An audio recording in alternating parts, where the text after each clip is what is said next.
Good morning friends. आज है दिसंबर की 13 तारीख और आप देख रहे हैं हमारे अडेनियम गार्डन में ब्लूमिंग। ये विंटर में भी ब्लूम कर रहे हैं। इसका एक ही कारण है कि दोपहर में हमारे यहाँ पर काफ़ी तेज़ धूप होती है। टेम्परेचर की बात करें तो दिन में 28-29 डिग्री टेम्परेचर रहता है, जिससे काफ़ी अच्छी तेज़ धूप निकल कर आती है। और रात का टेम्परेचर थोड़ा ठंडा हो जाता है 11-12 डिग्री का। पर ये देखिए, सबसे अच्छी ब्लूमिंग इस साल की एक तो हुई थी हमारी रेनी सीजन में, बरसात में। उसके बाद में अभी समर में होता क्या है कि काफ़ी तेज़ गर्मी होती है हमारे यहाँ। करीब 48-49 डिग्री टेम्परेचर चले जाता है, जिसके कारण से हमें इनके ऊपर ग्रीन नेट लगा कर रखना होती है। सर्दियों में इतनी दिक्कत नहीं आती है, क्योंकि जो फॉगी सर्दी होती है जिसमें ओस, कोहरा, बारिश, ये टेम्परेचर डाउन होता है हमारे यहाँ 20 दिसंबर से 15 जनवरी तक। कुल 20 से 25 दिनों तक हमारे यहाँ पर इतनी सर्दी होती है कि तब हमें अपने एडेनियम का विशेष ध्यान रखना होता है। लेकिन 15 से 20 दिसंबर के बीच में जो इनकी फ्लावरिंग हो रही है, ये फ्लावरिंग करीब 1 दिसंबर से स्टार्ट हो गई थी सभी प्लांट में, जो आपको दिख रही है। अब कई सारे फ्लावर ड्रॉप हो चुके हैं, कई सारे सनबर्न भी हो रहे हैं, क्योंकि धूप बहुत तेज़ निकलती है। रात को ठंड रहती है, दिन में धूप निकलती है, उसके कारण से। पर एक प्लांट ने मेरे फ्लावरिंग इस साल नहीं की। ये इन्हीं में से एक है, सेम एज का है, कोई प्रॉब्लम भी नहीं है इसमें। तो दिख रहा होगा कोडेक्स, ब्रांचेस काफ़ी हेल्दी है, कुछ भी फ़र्क नहीं है दूसरे ग्राफ्टेड एडेनियम में और इसमें। करीब मेरे 33 ग्राफ्टेड एडेनियम में एक ही प्लांट है जिस पर कोई बड नहीं बनी। बाकी जिन पर भी आप देखोगे फ्लावरिंग हो रही है, या तो फिर बड्स बने हुए हैं, ये आपको दिख रहे होंगे यहाँ पर। तो ये नेचुरल प्रोसेस है, पता नहीं किस चीज़ की कमी रही होगी इसमें, जिसके कारण से इसने अपनी बड्स डेवलप नहीं की। कोडेक्स काफ़ी हार्ड है। कुछ एक प्लांट में लीव्स येलो होना स्टार्ट हो चुकी है। एक सप्ताह और जब सर्दियाँ बढ़ेगी, ये अपने सभी लीव्स गिरा देंगे। इसके बाद से हमें इन्हें देखने की ज़रूरत नहीं पड़ेगी। ये देखिए, एक सीड पॉट मेरे नज़र में नहीं आया था, ये कब से बन गया है। इतने सारे प्लांट में देखने में नहीं आता। एक सीड पॉट ये मेरा काफ़ी स्लो ग्रो कर रहा है। ये करीब अगस्त में बना था, अक्टूबर, नवंबर और दिसंबर, ये तीसरे महीने में रनिंग है। शायद 1-2 सप्ताह में ये कंप्लीट हो जाए, तो इन्हें मैं स्टोर कर लूँगा। फरवरी में फिर नए से सीड्स लगाएंगे। ऐसे तो मैंने कई सारे सीड्स लगा रखे हैं। एक प्लांट में आपको दिखाऊं, यहाँ देखिए, ये प्लांट मेरा जब इसकी रूट्स टेढ़ी हुई थी पिछले साल, जब से मैंने इसमें एक साल में 3 बार रिपोर्टिंग की है। मुझे पता नहीं क्या सूझी थी कि मैं इसमें बार बार छेड़खानी करूं। ये मेरा फरवरी में यहाँ तक लगा हुआ था जहाँ पे मैंने रूट कट की है।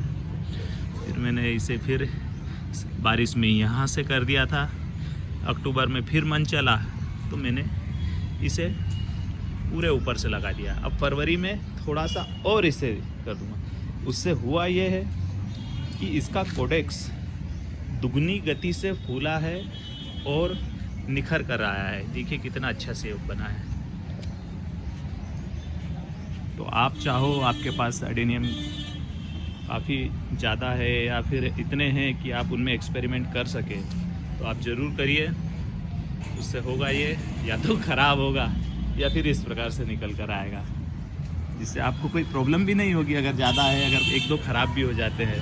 जैसे ही मेरे इस एडेनियम की साल में 2 बार प्रूनिंग करना पड़ती है मुझे, क्योंकि ब्रांचेस काफ़ी सारी फैल जाती है, झाड़ी नुमा हो जाता है ये मेरा। तो ये हालांकि मेरे पास 5 साल से है, काफ़ी एज हो गई है इसकी।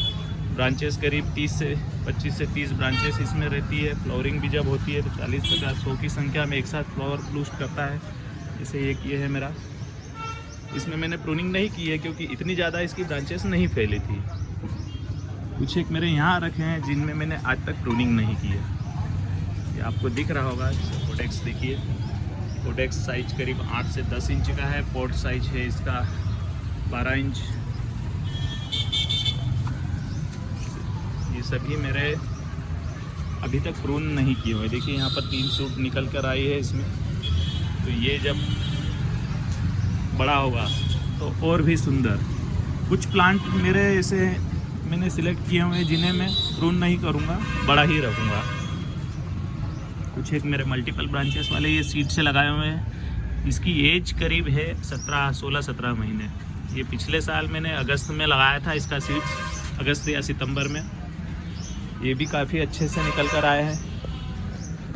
मल्टीपल ब्रांचेस अगर आप लेना चाहते हैं तो 2 ही तरीके, एक तो नेचुरल प्रोसेस, जैसे कि यहाँ पर आपको दिख रहा होगा ये नेचुरल तरीके से निकल रही है। इधर भी देखिए, वहाँ पर भी एक रखा हुआ है। तो ये नेचुरल तरीके से ब्रांचेस निकलती है। दूसरा, आप चाहो तो यहाँ से एकदम नीचे से आप कट कीजिए, 3 से 4 ब्रांचेस निकल कर आएंगी। जैसे ये मेरा आपको एक प्लांट दिख रहा होगा, इसमें आप ब्रांच गिन नहीं सकते हैं, 8 से 10-12 ब्रांचेस हैं इसमें। तो देसी ओबेसम जो आपके होते हैं उनमें आप कुछ भी एक्सपेरिमेंट कर सकते हो। कई सारे फ्लावर भी ड्रॉप हो रहे हैं। ये देखिए फ्लावर ड्रॉप होने लग गए हैं क्योंकि अब ये ब्लूम हो चुकी। कई सारी बड्स अभी भी है, खिलना बाकी है। ये देखिए इतनी सारी बड्स खिलना बाकी है। अब देखते हैं, अगर सर्दियाँ तेज़ नहीं हुई, टेम्परेचर गिरा नहीं ज़्यादा, तो इस सप्ताह में ये जितनी भी कलियां हैं ये भी खिल जाएगी। ये तो काफ़ी लेट खिल रहा है। इतना हेवी वेटेड ब्लूम है इसका कि खिलने में भी समय लगाता है। तो कुछ एक वैरायटी रहती है ऐसी, कुछ सिंगल पेटल रहते हैं, वो तो बंचेस में फ्लावरिंग करते हैं। यहाँ पर ये मल्टी पेटल है, लेकिन इस फ्लावर का वेट इतना नहीं है, इसलिए ये भी जल्दी से ब्लूम कर देता है। ऐसे ही मेरे यहाँ पर कई सारे heavy bloomer, weighted, light weight, हर पेटल के ग्राफ्टेड एडेनियम रखे हुए हैं। ये एक देखिए कितना सुंदर फ्लावर आया है निकल कर, विजिबल हो रहा होगा। धूप काफ़ी तेज़ है यहाँ पर। आज सोचा कि संडे का वीडियो न बनाते हुए सैटरडे का ही वीडियो आपको अपडेट दे दिया जाए। यहाँ पर मैंने 3 अलग अलग रंगों की ग्राफ्टिंग की थी अक्टूबर में, फर्स्ट वीक में अक्टूबर के। हुआ ये था, ग्राफ्टिंग तो नहीं करना थी, पर इसकी शाखाएं इतनी लंबी थी तो मैंने सोचा 3 अलग अलग रंग, 2 टेबलेट ग्राफ्ट की है इस पर और एक वी ग्राफ्ट, तीनों सक्सेस हुई है। ऐसे ही मेरी एक यहाँ पर भी है, इस पर भी 3 ग्राफ्टिंग की थी मैंने। आपको नज़र 2 ही आ रही होगी, उसका एक रीज़न है कि यहाँ पर एक जो ग्राफ्ट की थी वो मेरी फेल हो गई थी। ज़रूरी नहीं है कि आप ग्राफ्ट करें और 100% सक्सेस रिजल्ट मिल जाए। कभी कभी 1-2 ग्राफ्टिंग फेल भी होती है। कटिंग के ऊपर भी सक्सेस हुई है। मेरी कटिंग के ऊपर देखिए कितना सुंदर शेप बन कर आया है। 100% टेबलेट ग्राफ्ट इसके ऊपर सक्सेस हुई है। ये भी कटिंग के ऊपर ग्राफ्ट किया हुआ है। कटिंग के ऊपर कई सारे मैंने ग्राफ्ट किए थे क्योंकि सीडलिंग इतने रूट स्टॉक नहीं थे मेरे पास। ये भी कटिंग के ऊपर ग्राफ्ट है। यहाँ पर ये मैंने सीडलिंग के ऊपर ग्राफ्ट किया था। तो एडेनियम में आप अगर प्रॉपर एक्सपीरियंस लेकर केयर करें और एक्सपेरिमेंट जितना चाहो उतना कर सकते हो, जैसा चाहो वैसा कर सकते हो, अनुभव के साथ में धैर्य, समझदारी, अगर आप एक अच्छे एडवाइज़र से एडवाइस लेते हो। मैंने भी कहीं ना कहीं से सीखा है। मैं भी यूट्यूब पे कई सारे लोगों को फॉलो करता था, उनके वीडियो देखे, उनसे सीखा मैंने। और आज देखिए यहाँ पर देखिए सीड्स लगाए थे मैंने। ये सितंबर अक्टूबर में सीड्स जो लगाए थे, इसमें कुछ हाइब्रिड के भी है, इधर रखे हुए हाइब्रिड के हैं। हाइब्रिड मेरा ये है ब्लैक स्वान, जो अभी रेड कलर का हो गया है। ये पूरा जब खिलता है पर्पल कलर का होता है। इसका एक सीड पॉट बना था, उधर 3 पॉट में मैंने इनकी सीडलिंग भी लगा कर रखी है। बाकी सभी मेरे देसी के हैं। कुछ में ग्रो अच्छे से हो रही है, कुछ के लीव्स ख़राब हो चुके हैं, कुछ सीड्स ख़राब भी हो चुके हैं, क्योंकि वेदर हर बार चेंज हो रहा है तो ख़राब भी हो जाते हैं। फ्रेंड्स, छोटी सी अपडेट छोटे से गार्डन की अच्छी लगी हो तो लाइक ज़रूर करिएगा।